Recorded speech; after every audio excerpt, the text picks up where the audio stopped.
Bueno, vamos a empezar a hacer nuestra semblanza.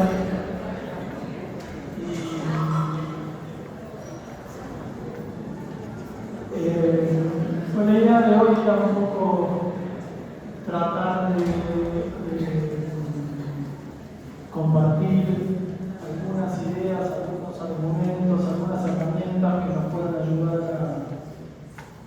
a encarar este segundo cuatrimestre, después de haber hecho un muy buen primer cuatrimestre en esto que llamamos Atlas, con el viaje, lo que pudimos ir y lo que se quedaron también, con todo el laburo que se hizo y con todas las conclusiones proyectuales que pudimos ver el otro día, que para el taller fue un ajuste que intentamos hacer que creo que salió bastante bien, que pudieran ya terminar el Atlas con algunas propuestas edilicias o maqueteables, y creo que eso augura que vamos a poder tener un muy buen segundo semestre.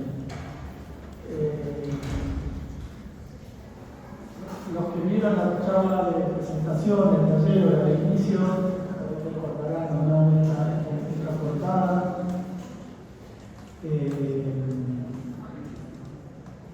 En un punto esta idea de que este año va a ser hincapié en el oficio, en volver a retomar e incorporar determinadas mecánicas proyectuales y determinadas herramientas, como puede ser la vuelta intensiva sobre la maqueta como alineamiento del proyecto, tenían que ver un poco con ciertos reclamos que se le hace a veces al taller, que es como que aparentemente no enseñamos el oficio.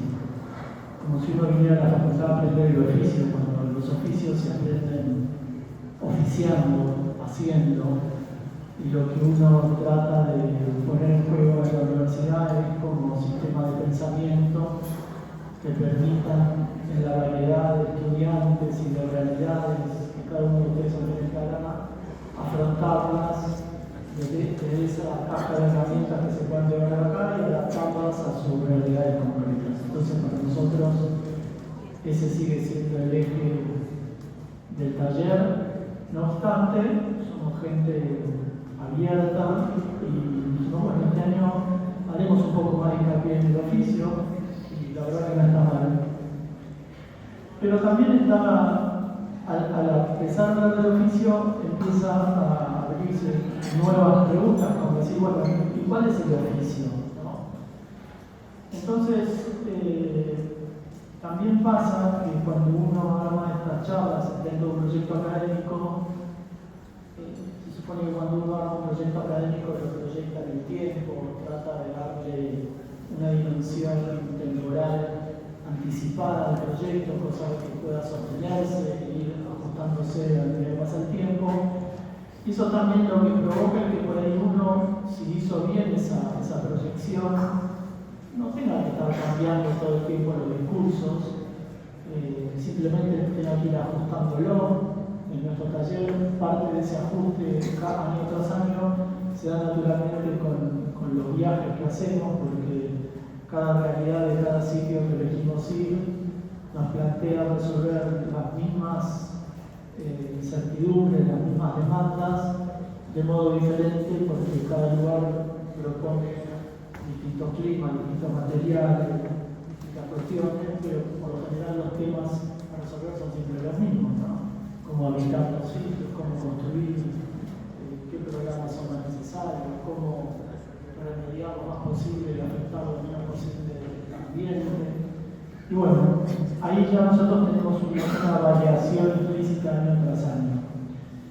Pero en esto de no querer repetirse también me gustó encontrar una cosa. Yo fui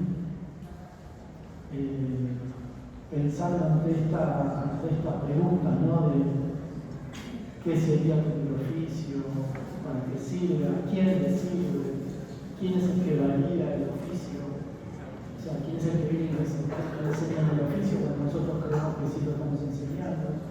En todo caso, ¿cuáles son esas reglas y esas herramientas? Y para eso,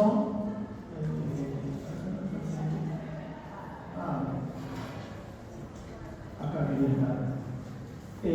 Cuando empecé a pensar eso, me vino bien revisar las charlas de los años anteriores. En el 2022, que era el primer año presencial después de la pandemia, el tema era ¿a dónde? ¿Se acuerdan de esa frase? Vamos a volver. La pregunta era ¿a dónde vamos a volver? ¿A qué vamos a volver después de la pandemia? En aquel entonces, porque muchos de ustedes todavía estaban en el colegio, la idea de volver al mismo escenario que habíamos dejado antes de la pandemia parecía una ridiculez. Hoy estaría bueno pensar a dónde volvimos, ¿no? O a dónde fuimos a parar, en todo caso. El año siguiente íbamos a la región marítima, que era esta situación entre la tierra y el agua. También era una transición de época, o sea, sentíamos que después de la pandemia claramente estaba iniciando una nueva época y en función a lo que nos está pasando, creo que está claro que esa época está en marcha en todas las dimensiones de la cultura, digamos. Y también era como el año que se cumplían 40 años de la vuelta democrática de la facultad, o sea, fue un año bien importante como de cierre de un ciclo y como apertura de algo nuevo. Y el taller siempre estuvo como atento a entender qué era ese algo nuevo para tratar de acompañar la enseñanza y el aprendizaje de ustedes en función de eso que tratamos de ver venir. El año pasado hicimos hincapié un poco en esta tensión entre la razón y la naturaleza, entre la cultura y el medio natural, y cómo pararnos en esa tensión. Y bueno, este año sí volvíamos a esta cuestión del oficio, y con el del oficio hacemos esta pregunta que recién mencionaba, para lo cual yo por lo menos hoy traté de armar la charla en función a 4 momentos que, como siempre, me han escuchado hablar, siempre tiene que tratar de hacer la reflexión que trata de entender la época quiere decir ustedes van a estar ejerciendo dentro de muy poco, qué es lo que van a estar ejerciendo, para quién, para qué sirve, cómo van a poder hacer para ejercer la profesión, qué tipo de profesión dentro de la cantidad de variables que ofrece van a ejercer. Me pareció interesante en esto de que todo parece que ahora es nuevo, y todo es el nuevo, y la tecnología, y las formas del ejercicio, y las formas en que cada uno nos presentamos en la conversación pública y todo parece ser de aquí en más. Y la verdad que empezaron a pasarme, por lo menos algunas cosas, Eternauta incluido, de volver a revisar algunos lugares y sobre todo también entender que ustedes están como en el primer peldaño de su formación disciplinar y que en algún punto, más que estar mirando todo lo que hoy es la moda o todo lo que hoy es lo que parece que hay que hacer, creo que tenemos que volver a acompañarlos y pedirles y sugerirles que estudien. Que estudiar implica como volver a revisar un poco la historia de la disciplina para de esa manera entender por qué hoy algunos proponen o proponemos hacer algunas cosas que no es de la nada, sino que es a partir de ir como calzándonos en la evolución propia de la disciplina y de la cultura. Por eso habla ahí de tradición evolutiva, después habla un título más que ya lo mencioné en la charla particular que tiene que ver con esto de traficar trascendencia, después ampliaremos esa idea. Y por último, esta idea que empezó a dar vueltas después de la charla con Diálogo del año pasado, no sé si, supongo que algunos de ustedes estuvieron el año pasado cuando vino Francisco Diálogo, una buenísima charla que tuvimos acá, donde él habló que para él hay arquitectura de una mayúscula y arquitectura de una minúscula, y eso a mí me perturba un poco.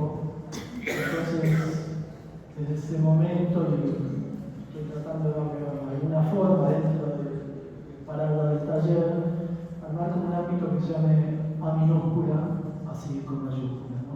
Y poder hablar de esas arquitecturas y de esa forma de ejercer la profesión que no siempre es la heroica de las publicaciones y de Instagram, de Pinterest, que tanto les gusta a ustedes, sino que la más cotidiana, la de buscarse el laburo, de arreglar PH, de construir contornatos, de toda esa otra arquitectura que pareciera que no entra en los cánones de lo aceptable en las grandes ligas y que para nosotros seguramente represente la mayor parte de la realidad de nuestra comunidad.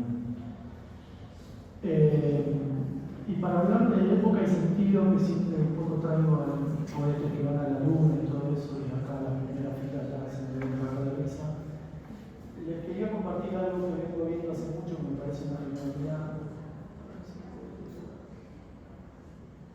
que es una página web que hace una gente totalmente demencial, que lo que hace de alguna manera construye la historia, allá dice, ¿no? Una genealogía de la tecnología y el poder desde 1500 hasta ahora.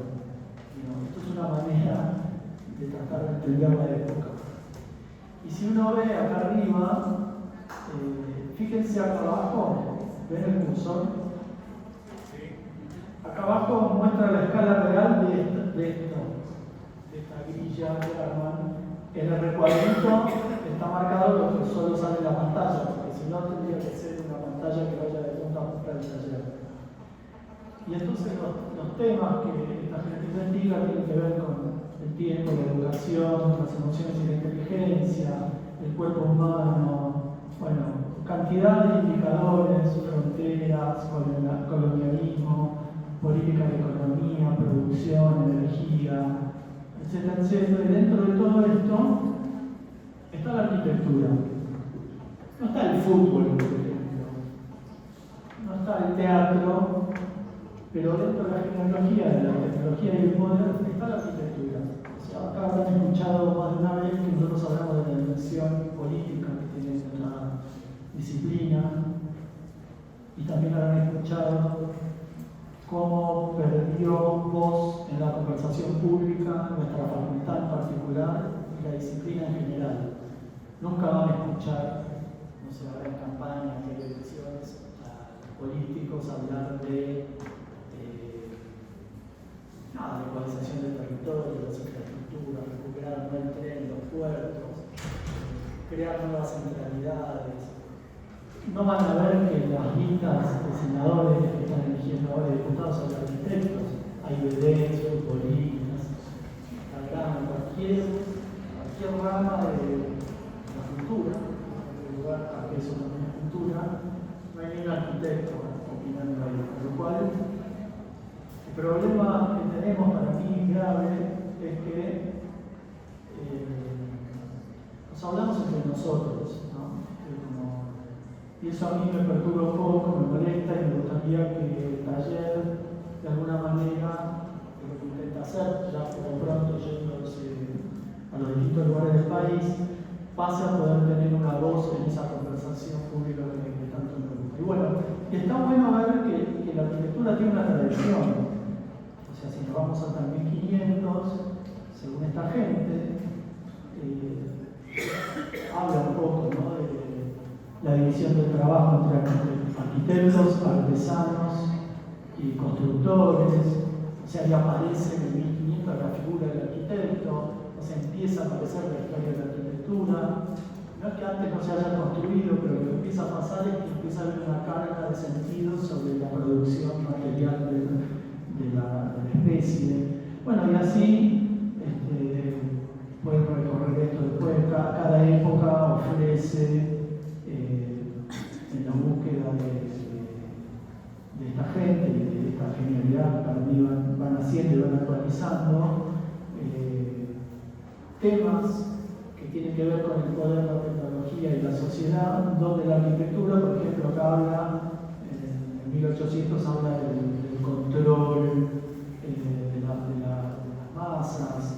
Es un poco cuando el movimiento moderno, la modernidad, lo que empieza a hacer es transformar el territorio urbano, las ciudades se empiezan a densificar y eso hay que administrarlo, Piensen que hasta ese momento el territorio era feudos, ciudades medievales o ciudades concentradas, amuralladas y después ruralidad. Cuando aparece la producción en serie y la modernidad, los trabajadores del campo empiezan a mudarse a los centros productivos y eso implica la construcción de viviendas. En ese momento eran los monasterios, y empieza a darse un crecimiento demográfico y todo eso debe ser administrado, ¿no? Bueno, y así uno puede ir tratando de entender las distintas épocas hasta el día de hoy. E imagino que ustedes en esta línea de tiempo tendrán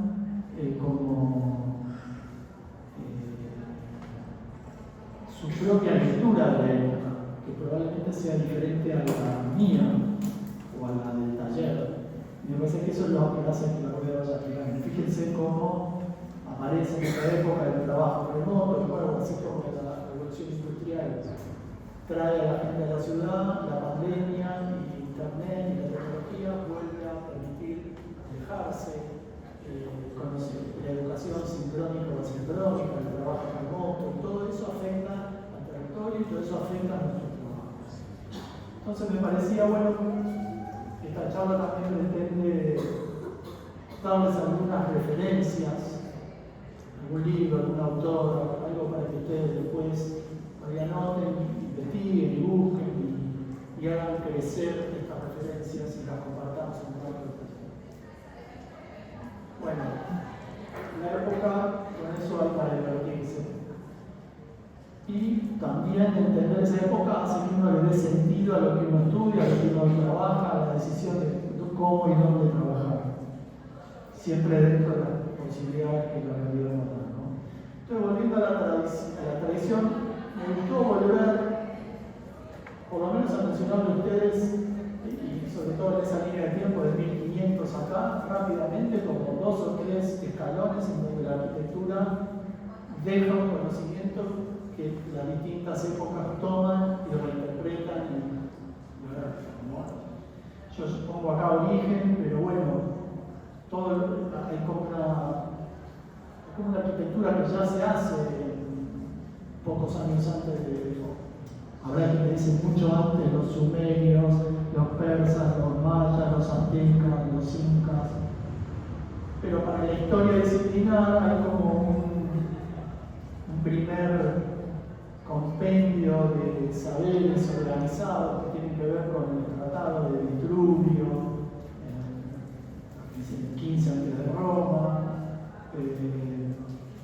saberes que vienen de esa época como es la estructura de la ciudad en las colonias romanas, que tienen que ver con los 2 ejes, el cargo de romano, la plaza central, las instituciones alrededor. Fíjense que esto que eran campamentos romanos en la conquista del imperio termina organizando nuestras ciudades 1500, 1800 años después. O sea que hay ahí como un elemento disciplinar que tiene que ver con lo urbano, que dura 2 siglos y que parte de la herencia occidental de la construcción del territorio, sobre todo lo latino, porque los portugueses tienen como otra forma de hacerlo, pero en ese sentido, bueno, también aparecen después en el 1500, ya tomando en el tiempo la franja del tiempo que vivíamos antes, los tratados de Alberti, donde ya la arquitectura que antes se trataba de los elementos edilicios, la columna, el frontis, el friso,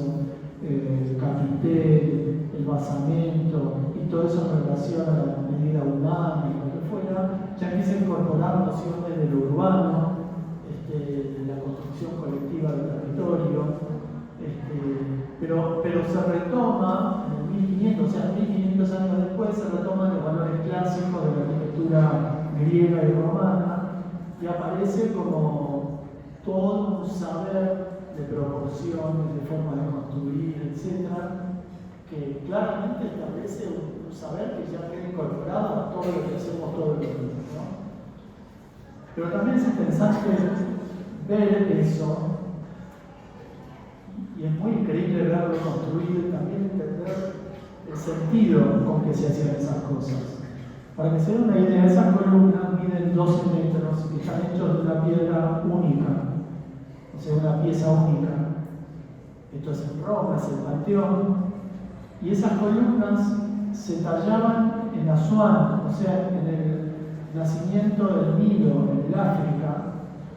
Se enviaban por barco todo el Nilo hasta Alejandría. Ahí se cambiaba de embarcación, se cruzaba el Mediterráneo y se entraba por el Tíber en Ostia hasta el centro del Imperio Romano, donde se ponía la columna. A mí me gusta pensar esto y compararlo con que hoy, sobre todo ahora en el nuevo escenario que pasa en Buenos Aires, uno encarga carpinterías a China en aluminio, les manda los planos, los tipos la traen desde la otra parte del mundo y la ponen. Y pensaba si esto era sustentable en esa época o era pertinente. Y cuando lo comparo con lo que hacemos hoy con China, digo, bueno, en el fondo es la misma locura. Los desarrolladores dicen que es más barato, pero lo que uno quiere creer es que lo más lógico sería que si tengo que poner una ventana acá en Buenos Aires o en San Martín de los Andes, la haga con un material y con un artesano que está ahí a 1 kilómetro, gano tiempo de trabajo, construyo con lo que hay en el sitio, menos huella de carbono, etcétera, etcétera.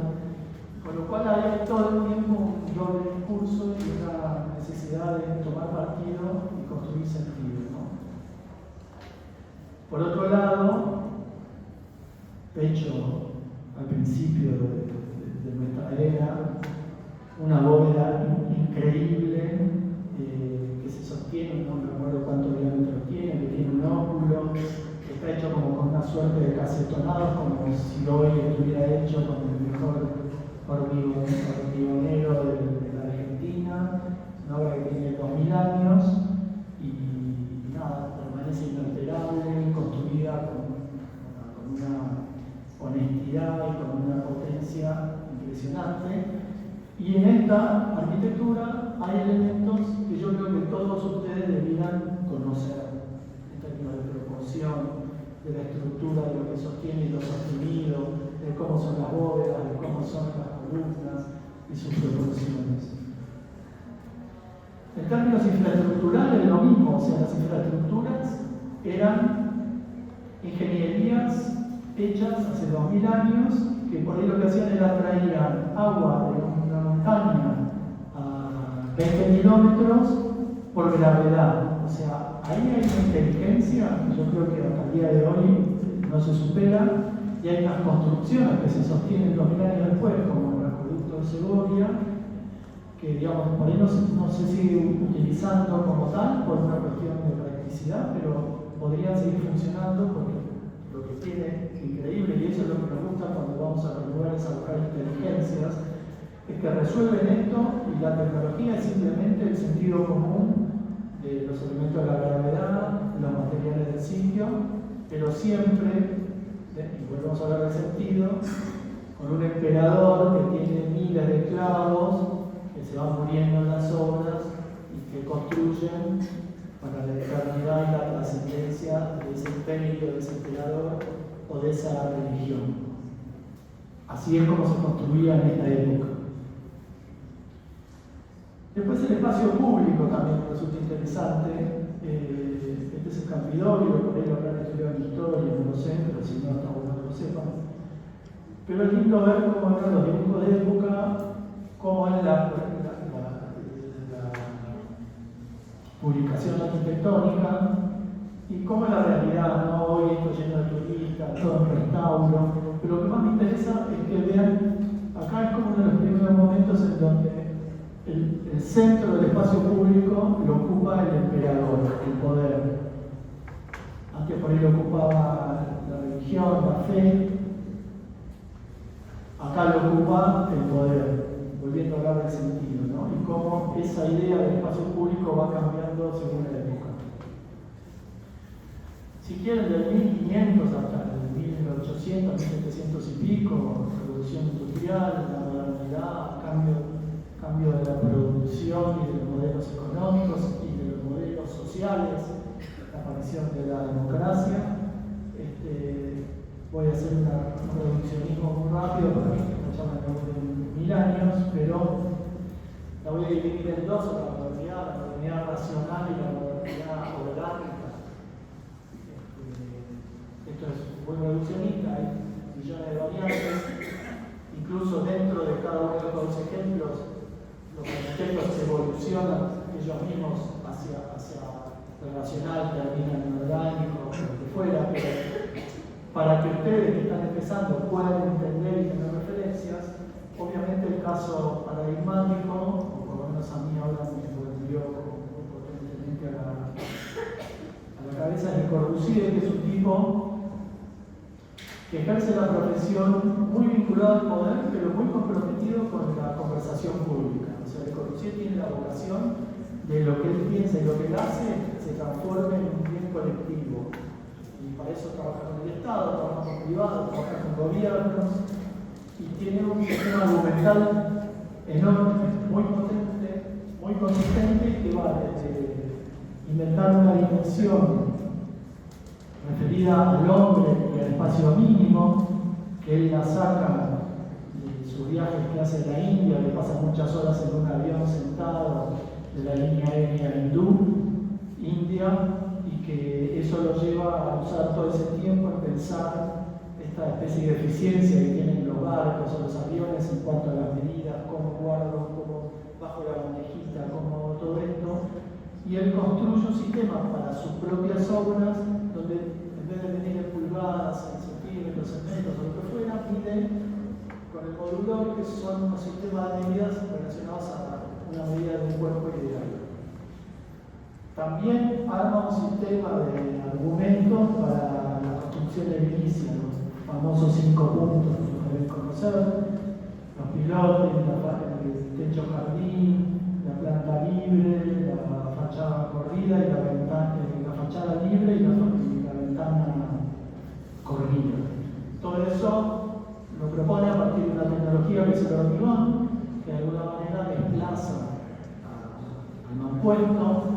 Por otro lado, en un momento donde a partir de las guerras se necesita construir muy rápido, reconstruir, hacer gran cantidad de viviendas, por lo cual él piensa un sistema para trabajar en escala. Y también lleva su reflexión a la escala de la ciudad, con bastante argumentación, bastante polémica. Propone barrer con parte de París para hacer una ciudad nueva, etcétera, etcétera. Es un radical total en ese sentido en sus propuestas, pero por supuesto que todo lo que plantea tiene un montón de elementos que creo que todos ustedes deberían conocer, casi como cualquiera de nosotros para escribir algo y decir algo con la escritura. Primero tiene que conocer como el alfabeto y las reglas ortográficas y las preposiciones y eso mínimamente.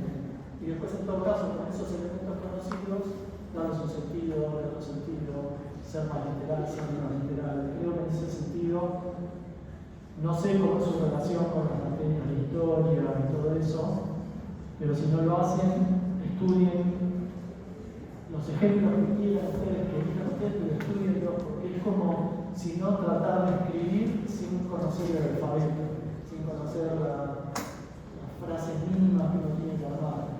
No es todo inventar, no es todo copiar imágenes. La arquitectura pasa por otro lado. Bueno, a tal punto Le Corbusier es radical que hace con algunas protestas que vayan a la locura. Acá Andrés supongo que tendrá su postura. Es una propuesta que hace Le Corbusier, un dibujito en 2 minutos para Montevideo, donde le cruza al cerro de Montevideo, al inicio de donde está la ciudad de Montevideo, le cruza mega edificios como diciendo, bueno, esto resolvería de esta manera,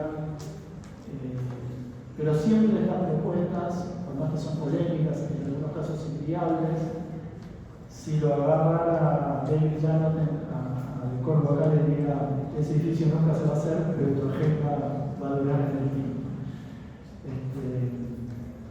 Y después otra cosa de Le Corbusier, que es esto, ¿no? Que es parecido, 1800 años después, al plano romano del carro de Romano. O sea, es un sistema que se le impone al territorio, una grilla que tiene un orden, mecánico, racional, casi algorítmico, donde la ciudad tiene que funcionar como una máquina y se le impone a cualquier territorio.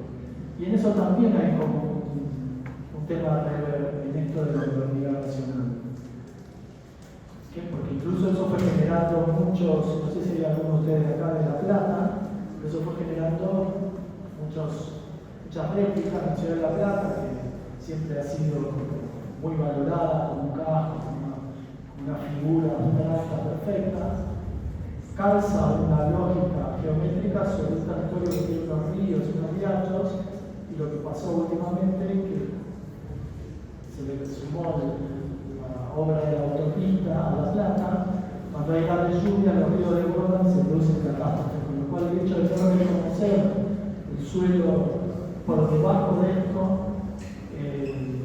premia un trazado que en realidad produce catástrofes. Entonces ahí es donde uno, aún tomando ejemplos antiguos, puede construir valores nuevos. Y después nada, las obras clásicas, edilicias, que expresan esa relación de la arquitectura con el suelo natural. Las obras de Corbusier se elevan, se imponen al paisaje, se diferencian, recuperan la visión del paisaje a través de marcos o de fragmentos. En un punto genera una continuidad, pero claramente una diferenciación con el medio natural, se le impone. Y eso es como una manera, hay como estrategias, ¿no? Cómo vincularse con la naturaleza. Y a tal punto lo hace que tiene estos recursos, como por ejemplo la Casa Corbusier, que probablemente ya conozcan. Para entrar se entra por un marco, se entra pareciera que hay un portal que te separa de una realidad de otra. Y esos elementos que él tiene, así como los 5 puntos, los lleva a todas las escalas. Esto es un monasterio en Francia, no sé si ahí se ve, acá está la misma estrategia, si vos pasás por este arco y entrás. Este ejemplo me interesa mostrarlo porque está puesto en Barranca y por ahí tiene que ver con alguna de las locaciones que ustedes están empezando a proyectar. Es rara la relación que tiene con la barranca, porque produce un bajo barranca bastante extraño, que por un lado resuelve la correntía o la nieve que pueda haber o el agua de lluvia, pero por el otro lado produce como situaciones bastante extrañas, incluso con algunas arquitecturas que uno podría pensar si esto era parte del proyecto original o se agregó después, porque estos arcos son rarísimos en la obra de él. Pero bueno, me parece que está bueno ver la coherencia de él, cómo lleva sus ideas a todas las escalas, nos guste o no nos guste, pero me parece que hay un aprendizaje y hay una necesidad de que ustedes puedan empezar a dominar esos elementos.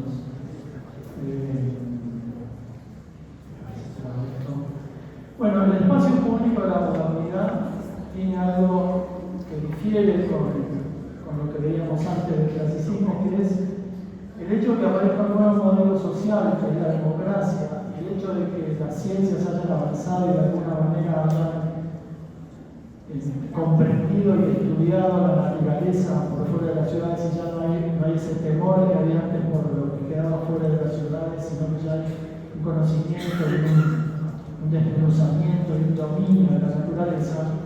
La naturaleza se vuelve a meter dentro de la ciudad y se transforma en el espacio público por excelencia de la democracia, y en todas las ciudades nuestras aparecen los grandes públicos, los grandes parques públicos como el lugar del encuentro, el lugar de lo colectivo, y de alguna manera una vuelta a entender la naturaleza como parte todavía no integrada, pero como una parte ya no peligrosa para la cultura.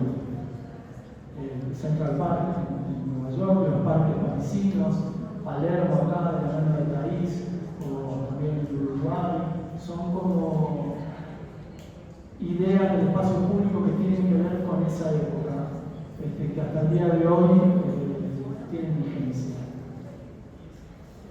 Pero también la construcción de esos esos parques públicos de esa época, empiezan a mostrar algunas cosas interesantes. Este es el Parque Butte-Chaumont en París, y toda esa ruta que ustedes ven y todo ese paisaje tan lindo, porque realmente es un lugar increíble, en realidad adentro de eso hay como tanques de agua de la ciudad de París. O sea, eso es parecido a lo que nosotros tenemos en la calle Córdoba, esos edificios que son de AISA ahora, esos edificios tan increíbles que en realidad adentro son grandes ingenierías de tanques de agua. O sea, todavía hay una relación con infraestructural que o se saca fuera del ejido urbano o se oculta y se disfraza, pero no se lo integra.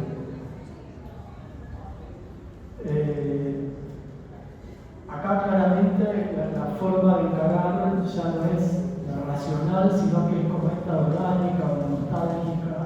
Y me parece que ahí yo traje como para hablar de esta otra rama de la modernidad. En la facultad se estudió mucho de Romano, no sé, de Alvarado, por ejemplo. Yo traje un arquitecto muy poco conocido acá, que me lo acercó un amigo profesor de otra cátedra y me dijo: toma, mirate esto porque esto no se muestra en ningún lado, pero está bueno. Y es un tipo que se llama, un arquitecto italiano que se llama Alberto Ponis. Ponis trabaja para millonarios, o sea, es otra forma de ejercer la profesión.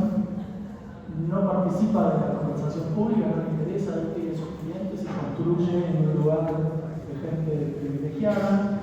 Y tiene un decálogo también, tiene una norma respecto a sus obras que son de la escala de lo doméstico, pero de lo doméstico en relación al paisaje.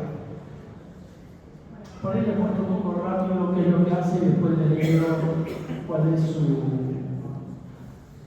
su sistema argumental en sus obras y en su relación con los clientes. Ponis trabaja a partir del sitio, de un paisaje de roca, de mar, de mucho sol, de una vegetación bastante achaparrada, y sus obras se integran al sitio, pareciera que surgen del sitio. Sus dibujos, a diferencia de los dibujos maquínicos de Le Corbusier, son como dibujos topográficos.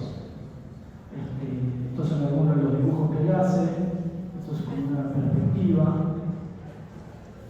Y esta es una obra de las muchas que podría mostrar. Es una casa sobre un gran acantilado sobre el mar. Así es como se ve esa casa de arriba, casi pasa desapercibida. Y trabaja a partir de lo que el sitio le va dando. Cada obra es una especie de traje a medida, a diferencia de la confección en escala de Le Corbusier. Y su relación con el sitio es casi de mímesis, o sea, no se entiende bien qué es original, qué es natural, todo está puesto como en una misma tonalidad. Sus dibujos no pueden prescindir de la topografía. Me parece que esto para este curso es importante asumir. Y vuelvo ahora después de mostrar rápido estas casas, a ver algunos de los puntos en inglés, pero trato de traducirlo. Por ejemplo, dice que las obras no se diseñan solo en el estudio, o sea, después desarrollan ese párrafo que las casas se terminan de diseñar en el sitio, a partir de lo que el sitio va proponiendo, se decide en el lugar, se trabaja con el estudio y el sitio. Él dice que a su casa no se puede llevar en auto, o sea que él propone que el auto quede lejos y que vos tengas que hacer una experiencia intermedia entre tu llegar en auto y la casa. Con Andrés nos podemos acordar, nosotros hicimos un proyecto en Uruguay que en un momento propusimos dejar los autos arriba y nos declararon a pedo, ¿no? Que las compras, que hay que llegar, etc. Y bueno, hay que hacer todo un trabajo para incorporar los autos casi hasta la puerta de los departamentos. Este tipo tenía como claro eso y lo podía sostener. Dice que las casas no requieren de materiales ni de destrezas importadas poco vuelvo al ejemplo de antes de trabajar con lo que hay en el sitio. Aparte trabaja en una isla, con lo cual llevar cosas a la isla sería más costoso todavía. Dice que las casas no tienen que tener más de una planta. Y dice que la horizontalidad no es ideológica, pero sí que es ambiental, ¿no? O sea, después podemos volver a esto en otra charla o en otro momento, pero él trabaja con la escala, siempre hay como escalones y desniveles, pero siempre hay una planta. Dice jardines, plantas y todo eso están prohibidas. O sea, esta idea de traer plantas de afuera no tiene ningún sentido. Lo que hay es lo que hay, y eso es, es el jardín de la casa. Dice que sus casas no son para clientes ordinarios. Bueno, está claro que él trabaja para una elite y el sentido de su obra apunta a esa gente. También dice que las casas no tienen nada genérico, que cada casa es para un cliente y para un sitio, y que lo más probable es que el único riesgo que hay es que si un día la casa se vende, el próximo dueño no estoy muy de acuerdo. Dice que las casas no tienen edad, o sea que a él le parece que sus obras no tienen que permitir descifrar fácilmente desde cuándo están hechas en el sitio.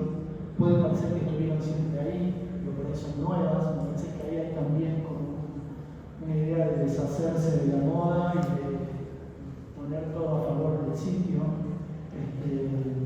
Dice que no son grandes, ¿no? Dice que los errores que uno comete cuando es una casa son igual de grandes en una casa chica o en una casa grande. Bueno, y habla que la dimensión de su casa no tiene que ver tanto con la casa, sino con el mensaje.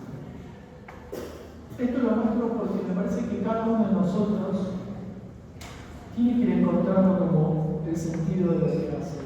Sobre todo en estas épocas donde por ahí el rendimiento económico del trabajo que hacemos no es el ideal ni mucho menos. Me parece que una de las cosas que podemos compartir, creo que estamos bastante de acuerdo, que dentro de todo, el hecho de poder trabajar en lo que a uno le gusta y detrás de la idea que uno mismo se autoexpone, permite como disminuir un poco la angustia o el problema del rendimiento económico de lo que uno hace, ¿no? Porque al final uno se pasa toda su vida después operando dentro de esta manera de ver las cosas que es del mundo proyectual, del mundo disciplinar de lo que estudiamos.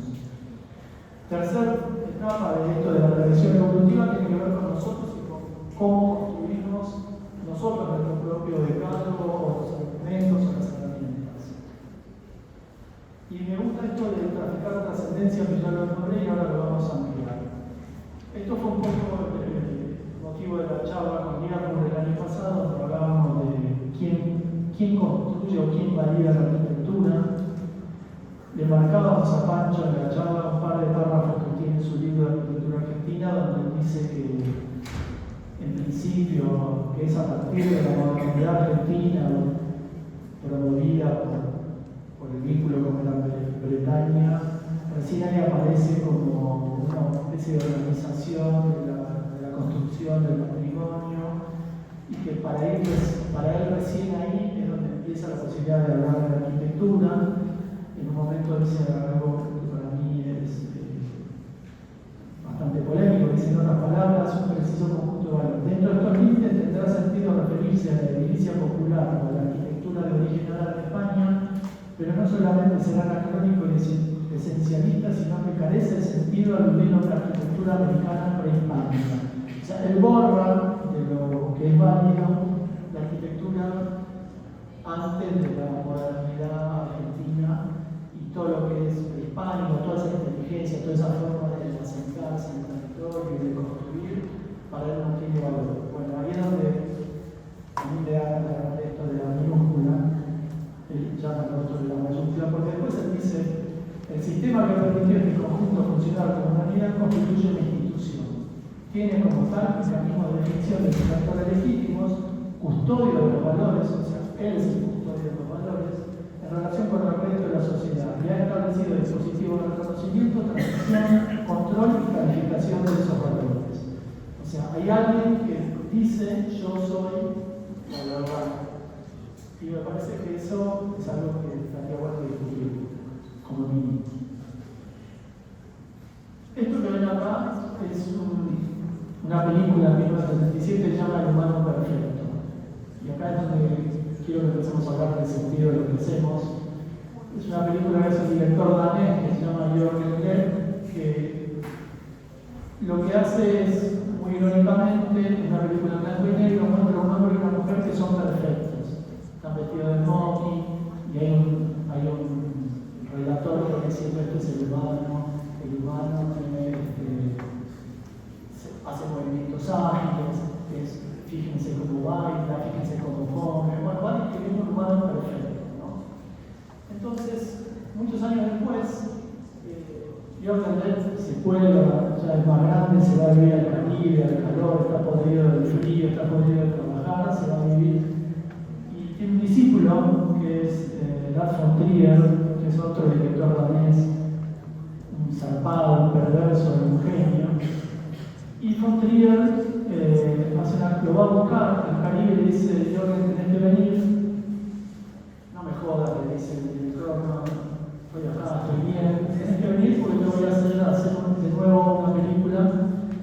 Y le hace, esta película nosotros siempre la damos como referencia en el taller, se llama Las Inconstrucciones, y es una película muy proyectual, porque tiene que ver mucho con el proceso de corrección que hacemos nosotros. Von Trier le dice a Jørgen Lev: tenés que hacer de nuevo la misma película, pero no la podés hacer en blanco y negro y no la podés filmar en 35 milímetros. No me jodas, es imposible, tenés que hacerlo. Y lo propone un ejercicio de reinterpretación de lo mismo que hizo, que viene haciendo 5 veces. Después le dice: la tenés, hace esa primera, lo felicita, dice que estuvo bastante bueno, ahora tenés que hacerla de nuevo, pero tenés que filmar algo que nunca te atreviste a filmar. Entonces a mí me gusta que sea un segundo que voy a mostrar esto. Esta es una de las escenas que hace Jørgen Lev y que se filma comiendo un manjar en una vajilla increíble, con un champán espectacular, y se filma en la India, pero con un velo translúcido donde atrás está la gente de la India que claramente no come de la misma manera que come él, el smoking y todo. Y a mí me parece, no quiero ponerlo con esto, que sea un golpe bajo ni nada, pero hay algo en esta imagen que tiene que ver un poco a veces con la arrogancia de la construcción de la comunicación de la arquitectura, ¿no? O sea, lo que está entronizado como que lo que es válido, lo que ustedes miran en los Instagram, los Pinterest y todo eso, llega a muy poca gente, alcanza a cubrir las necesidades de un grupo muy particular, tal vez el mismo de Alberto Ponis, y por lo general no atiende lo que la mayoría de la gente necesita. Y a mí, sin que esto quiera decir que hay que pauperizar el proyecto de arquitectura, me parece que lo que el taller propone es también llevar lo mejor del proyecto arquitectónico a las escalas de lo que más necesitan, ¿no? Por ahí ustedes conocen un proyecto de Alejandro Aravena que se llama Elemental, Chile, ¿no? Y a mí siempre me molestaba ese nombre porque es como darles a los que menos tienen lo básico, lo elemental, que se entiende por qué lo hacen, que es como una manera de empezar. Pero a mí me gustaba, por ahí, yo que había inventado otro nombre en esa época, claramente a la vez me fue bastante mejor que a mí, pero se llamaba Proyecto Mi, que tenía que ver con mi propia casa, pero a mí era el máximo indispensable. Y lo habitual era que siempre hablar del mínimo indispensable. Bueno, la idea era como maximizar lo que se pueda dar. Y en ese sentido, me parece que el taller, en esto no ponerse tan preciosista y hacer arquitecturas perfectas, para muy pocos. Lo que buscan con esta agenda que hacemos en el ALAS, con los viajes, es tratar de ver si podemos llevar la buena arquitectura a la conversación pública a la escala de lo que más necesitan. Un poco me parecía que en esto de traficar trascendencia, si nosotros dentro de lo que hacemos, estudiamos y aprendemos, podemos meter eso como un caballito de Troya, parece que estaría buenísimo. O sea, hacer buena arquitectura, pero aparte dar una carga de sentido que sirva más allá de las élites. Y bueno, eso se trataba en mi repito una frase que puse al principio de la charla, por lo que no la vieron, y me gusta siempre mis referentes, no son Nietzsche, ni filósofos, ni nada, en este caso José D'Angelos, el cantante babasónico, que en una entrevista le escuché decir algo que ellos trataban dentro de su música y sus canciones, mandar como unos mensajitos medio gritados dentro de lo que hacen, a veces irónicamente, lo mismo hizo Charly García durante la dictadura con su letra y sus canciones. Y me parece que esto de traficar trascendencia tiene que ver con eso, ¿no? Como que colectivamente nos formemos para ser los mejores arquitectos, pero también cada vez que hagamos una obra tratar de alguna línea correr, alguna cosita mandar, sin necesidad de estar amorosamente publicándolo. Esa vendría a ser, si quieren, estoy tratando de compartirles un trabajo que está en marcha, que es como la construcción de nuestro decálogo. Hay algunas ideas que ya tenemos medio, las repetimos y están, y otras que todavía tenemos que descubrirlas, porque lo que el taller se propone es como encontrar el espíritu de la época, los temas de la época, las arquitecturas de la época, que todavía en algunos casos no existen, que estamos experimentando. Y eso implica como decir, ok, esto está, se imprime, tenemos uno, tenemos otro, tenemos un recurso. En algún momento esperamos poder tener como un sistema de herramientas que a todos nos sirvan en el momento de salir a proyectar. Para mí esta es como tiene que ver con el sentido de lo que hacemos. Entonces, yo veo esta obra, esto es, creo que ya lo mostramos alguna vez, pero son los refugios que hizo Sarmiento para pasar ganado de un lado a otro de la cordillera, con los arrieros, para que no se caigan de frío, para que puedan parar a descansar en algún momento. Son unas pequeñas construcciones, creo que esto no lo pondría dentro de arquitectura con mayúscula, para mí es una genialidad. Es un sistema infraestructural de equipamientos que están a distancia de la estancia que aguanta una tropilla de ganado con un arriero, con una caminata diaria, entonces pasan la noche. Esa construcción que ven ahí, que es como de un hornero hecha con la piedra del sitio, es para el arriero, y el cerco que se ve en blanca es para los animales, ¿no? Entonces son como los programas increíbles hechos con la misma piedra que está en el sitio, la juntan, la organizan y tenés como un sistema de hotelería para animales humanos a lo ancho de la cordillera. Cuando uno ve, tiene un óculo parecido al óculo del pantano y tiene una entrada como los horneros, o sea, como una inteligencia que tiene que ver con la naturaleza construida ahí con la piedra que está dando vuelta. Esto para mí es una genialidad, es un referente bien importante del taller como inteligencia, no necesariamente como ética o como respuesta. Esta ya se imprime hace rato. Ahí digamos, tiene una definición de arquitectura que saca de la Enciclopedia Británica que dice, en definiciones generales de la Enciclopedia Británica, por ejemplo, se identifica como el arte y la técnica de proyectar y construir. Bueno, a esta altura de la época esa definición se queda corta, a nosotros nos parece interesante esta otra definición de lo que es nuestra disciplina, y es como ambiciosa, pretende ir por todo, me parece que está bueno. Y aparte, no somos los únicos que pensamos eso. Esto que ven acá es una de las revistas más importantes de arquitectura del mundo, la arquitectura viva, esta es del 2016, y fíjense la escala que maneja la tapa, que tiene que ver con el cambio climático, tiene que ver con la escala planetaria, y tiene que ver con esa otra dimensión y con los desafíos. Hace ya tiene una década esto, época, cómo la arquitectura actúa en los escenarios que nos toca vivir. Y para eso me gustaría dar 4 referencias que ya creo que las di el año pasado, pero las vuelvo a dar. Yo creo que como arquitectos hagan el esfuerzo por ver por lo menos uno de los 2 libros de Iñaki Ábalos. Son geniales, los 2 atlas que él hace,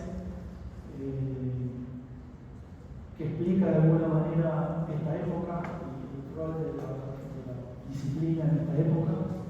Y después el soporte más conceptual, filosófico. A mí me gusta mucho todo lo que escribe Bruno Latour, que murió hace muy poquito, y que me parece que estaba como todo el tiempo escribiendo sobre lo que se supone que deberíamos hacer.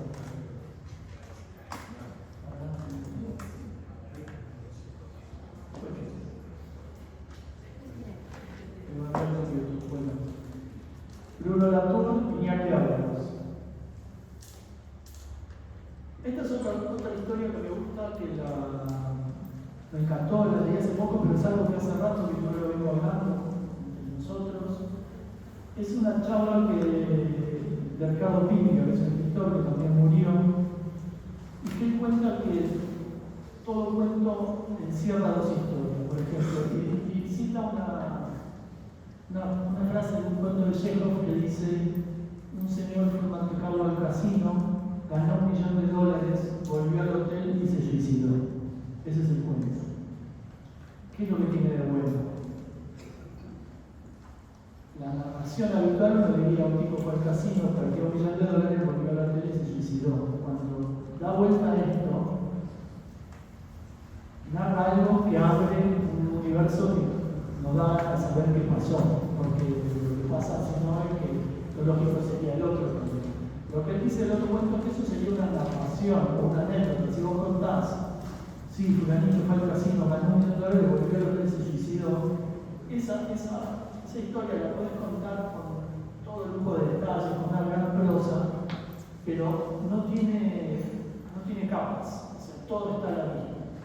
Y me parece que la arquitectura, por lo menos lo que nos gusta a nosotros, tiene que ver con eso, con hacer edificios o propuestas conceptuales en donde no se vea de una mirada toda la historia, donde el proyecto pueda ir como abriendo instancias y proponiendo. Me tomé la libertad de poner una obra de mi estudio que tiene que ver con eso, que es el mausoleo para Perón y Evans en San Vicente. Es una obra que de alguna manera, en lo lejos, tiene un mensaje, tiene como una lectura, pero que esconde detrás de eso algo que cuando uno la empieza a recorrer y pasa el muro y la ve, descubre un interior, que a su vez tiene un camino que nos lleva hacia otro lugar, y en la medida que la recorremos empieza a proponer nuevas situaciones y entrega nuevas situaciones, entrega reflejos. Eso durante el año, cuando cambia la situación en invierno, en verano, cuando en primavera cambia el ámbito, que finalmente tiene como un remate, un episodio que es un remate, pero que de afuera no se ve. Me parece que en ese sentido, esta obra me gusta no solo por las 2 o 3 historias que encierra, sino porque también integra estructura, arquitectura, naturaleza, y con todo eso arma algo que es un edificio pero no es un edificio, que es un espacio abierto pero no es un espacio abierto. Me parece que esa es otra de las frases que podemos decir que son como del decálogo de taller, ¿no? Otra es esto, la estructura es la primera arquitectura. Eso es algo que en los proyectos todavía no está muy claro, en algunos sí, pero la mayoría no. Por lo general ustedes todavía no dominan bien cuál es el sistema estructural que define el edificio. Y hay una tradición que viene de los paulistas, que la llevaron hasta el paroxismo, que tampoco me parece bueno, pero con Pablo Méndez sí está muy bien, que es cuando haces la estructura ya tenés definido el edificio. Es más, lo que pasa habitualmente, esto es una cosa de la realidad de las obras, es que al final de las obras por lo general se quedan sin plata.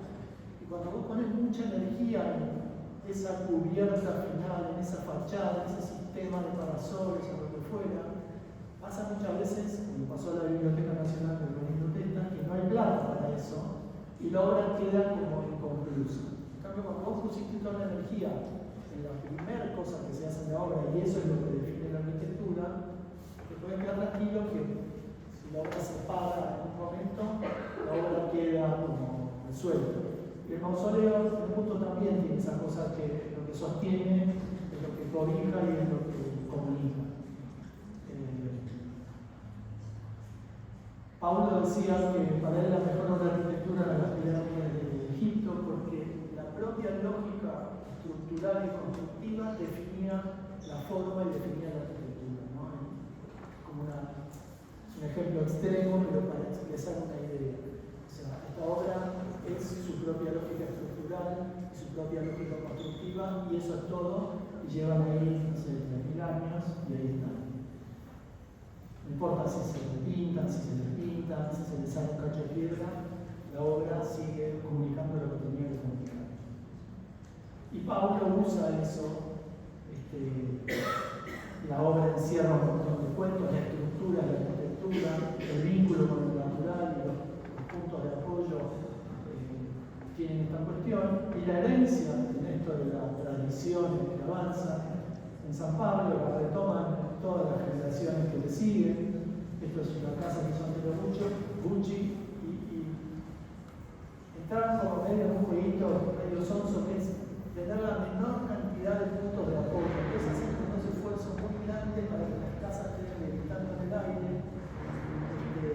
Por otro lado, con maestría, pero digamos, terminan siendo operaciones carísimas.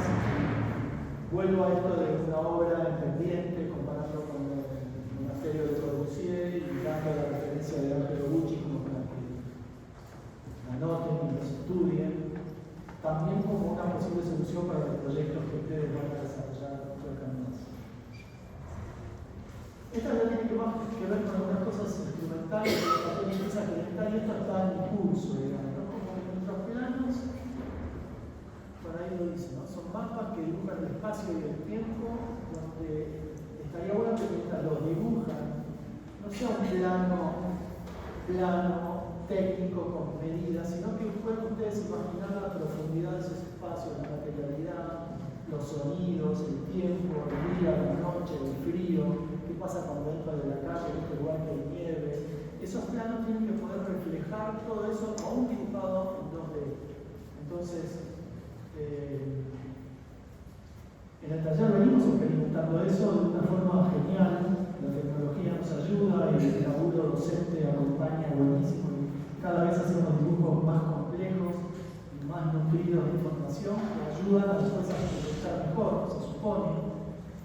Me preocupa que no hayamos hecho dibujos casi prácticamente de los proyectos con nieve hasta ahora. Quiere decir que toda esa información no la incorporaron.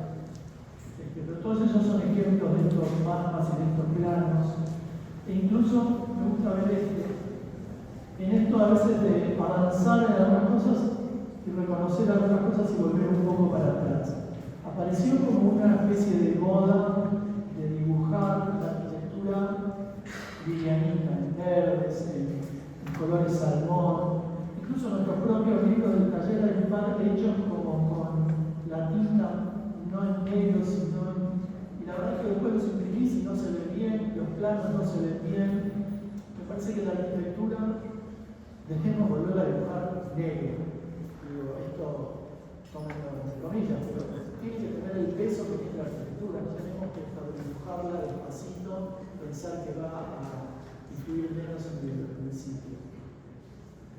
Y este es otro plano muy lindo que vamos dibujando con el aporte de Guido y de todo el equipo docente, donde estamos entendiendo el mapa del territorio nacional en corte, incluye las alturas, los aeropuertos, los drones hoy, o sea, en Palermo no podíamos hacer una casa que venden los drones de 2 metros por 2 metros, y dentro de 5 años vamos a tener una capa a 25 o 30 metros de altura de circulación de flujo, y los edificios se van a conectar por arriba, y eso nadie lo está previendo, ni los códigos, ni ninguna cosa. Hay lugares donde ya los balcones de los edificios tienen como una especie de planchuelas donde los Uber Eats y los drones de los repartos de comida estacionan. O sea, hay un cambio muy profundo que se viene en la arquitectura y ustedes van a tener que presentar todo eso. Y de nuevo esto, ¿no? Está bueno avanzar hasta, tenemos que trabajar en el corte, tenemos que trabajar en la maqueta, tenemos que saber construir, tenemos que imaginar materiales, texturas, ecos, frío, calor, colores. Y me parece que estos dibujos, y sobre todo las maquetas que nos permiten entender estos dibujos, tienen que tener mucha presencia. Ahí yo puse esta otra frase, no son frases célebres, pero son como cosas que hay que trabajar para lograr el cuatrimestre.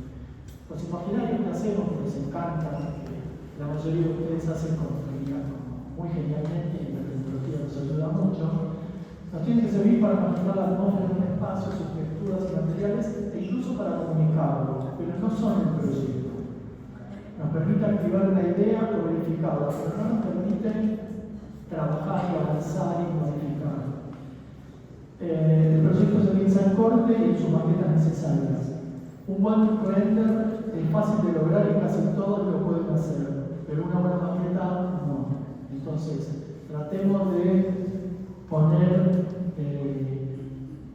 la verdad que los renders los van a hacer cada vez más rápido, van a poner 5 prompts, ya 30 segundos render lo corrigen, en 5 o 10 minutos van a tener unos renders espectaculares. Eso no les permite aprender cómo se construye, cuál es el mejor material, cuál es la mejor técnica, cuál es el mejor encaje, cuál es la mejor altura. No pierdan de vista eso, muchachos, porque realmente ahí es donde está el aprendizaje. Lo otro es una herramienta para favorecer los procesos, pero no el aprendizaje. Y bueno, acá hay un montón de estos años de imaginarios impresionantes que hicimos, que van mostrando cómo los proyectos asumen las regiones donde trabajamos de una manera genial, estas atmósferas, la humedad, las plantas, el calor, las sombras, la sequedad, la vegetación, los materiales. La verdad que el taller ha hecho un trabajo espectacular todo este tiempo y creo que este año vamos a poder cerrar el ciclo de las 6 regiones con el trabajo que hagan ustedes. Lo único que hay que ver, porque ustedes algunos van a trabajar con escala pública y vimos lo que era el espacio público en Roma, vimos lo que era en el caso de Corbusier, no lo vimos en Pony porque trabaja en lo privado y en lo doméstico, pero quería poner que sea una referencia más y con esto termino.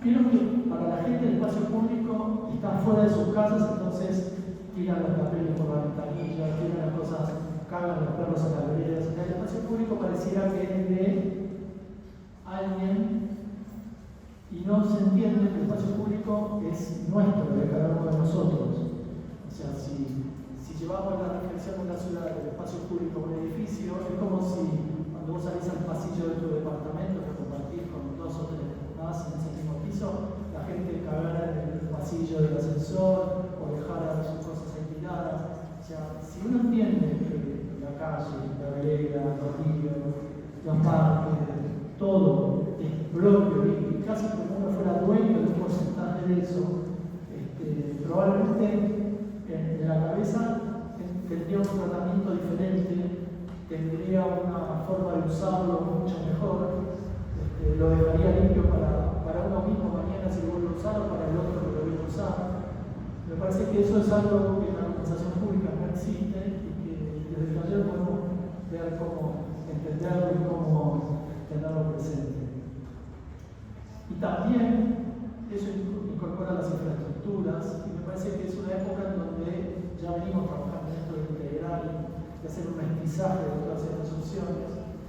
Y me parece que en ese sentido me gusta elegir mucho una obra que para mí es la mejor obra de esta época, que es el Highland en Nueva York, en Manhattan, que es la refuncionalización de un viejo trazado de un tren que conectaba la zona portuaria con la estación central, que se estaba por tirar abajo, que los vecinos proponen sostenerlo porque daba identidad a su barrio y se transformó en uno de los espacios públicos más visitados, más utilizados y que más valoró toda una zona de Nueva York que estaba dentro del estilo de Manhattan bastante menos valiosa, y que tiene algo que el taller hace, que es como restañar, restituir infraestructura, recuperarla, renaturalizarla.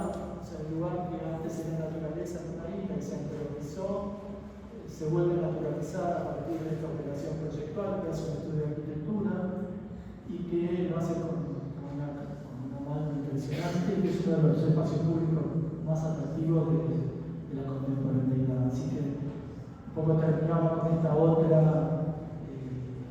lectura del espacio público en nuestra época, cómo difiere con el Campidoglio, cómo difiere con algunos ejemplos de la modernidad. Así que bueno, termino con esto último, que tiene que ver con nosotros y con la construcción de nuestras herramientas.